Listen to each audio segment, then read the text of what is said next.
Hi everyone, welcome to my channel. In this video I will provide you the summary of all the poems of class 12th. The first poem is My Mother at 66.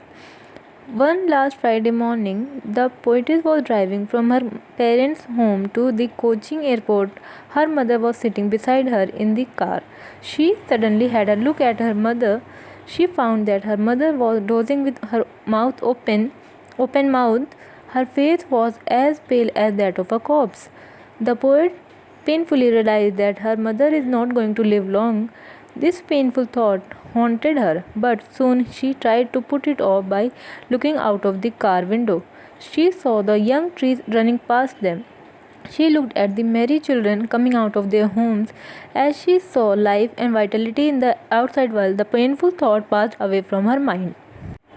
After reaching the airport, she went to the security check. Her mother was standing outside a few yards away. After the security check, she looked at her mother again. Her face was pale white like a late winter's moon. She felt the old familiar ache of childhood in her heart, which is usually felt by a child due to the fear of separation from his or her mother. But she contained herself and kept on smiling in order to conceal her emotions. She spoke no word to her mother. All that she said was, "See you soon, Amma," and bade goodbye to her mother and with a hope to see her again. Second poem is An Elementary School Classroom in a Slum. Stephen Spender has presented a true picture of the life of the school children living in the slum of Tyrolese Valley of Austrian Alpine province. The children are in a very miserable condition due to their poverty and illiteracy. They are depressed. Their pale faces express sadness. They look lean, skinny, and bony. They are like rootless weeds which cannot resist anything for their existence. They are physically very weak and undernourished. Spender voices his concern for these children who live all their life in slums and have no opportunity to enjoy the real blessings of life. He makes a fantastic appeal to the educated and affluent section of the society to better the lot of the slum children through education. It will remove social injustice and class inequality. Third poem is Keeping Quiet. This poem advocates the importance of silence and self introspection. It can transform not only the life of an individual but also the face of the earth. The poet says that it does not need much time to look within and examine oneself. It will take only as long as it will take to count to 12. During this time of introspection, self examination, one should keep quiet and say nothing at all. It will give him a strange feeling of togetherness with all others. Although it may seem a little strange in the beginning, it will eventually bring us all together. This silence will be free from disturbing sounds of engines and people rushing to get their work done for some time. He feels contented imagining the change that will brought about in those moments. The men who hurt their hands while collecting salt will get a little rest. Even the people who seek fresh wars using fatal gas and weapons will put on clean clothes and get a chance to walk among their brothers. They will lead a hatred-free and calm life, giving a halt to their destructive activities. The poet clarifies that his wish should not be considered as a case for total inactivity. He only wants to interrupt the sadness, cruel, and baleful activities of the world for a few moments and make the people introspect their actions in fact. What he says is connected with life, not with death. Activity is very essence of life. Inactivity is death, but for a fresh, better, and useful activity. A little stillness is essential. The poet uses the image of earth to show how life exists in seemingly dormant things. In winter, the earth becomes so still and silent that it seems to be dead, but later in spring, it seems to be lively again. It has new beauties and colors added to it. Similarly, after a little quietness and silence, man can resume his activities in a fresh and better manner. Fourth poem is A Thing of Beauty. A beautiful thing is a source of eternal joy. Its loveliness grows with the passage of time and its impact never fades away.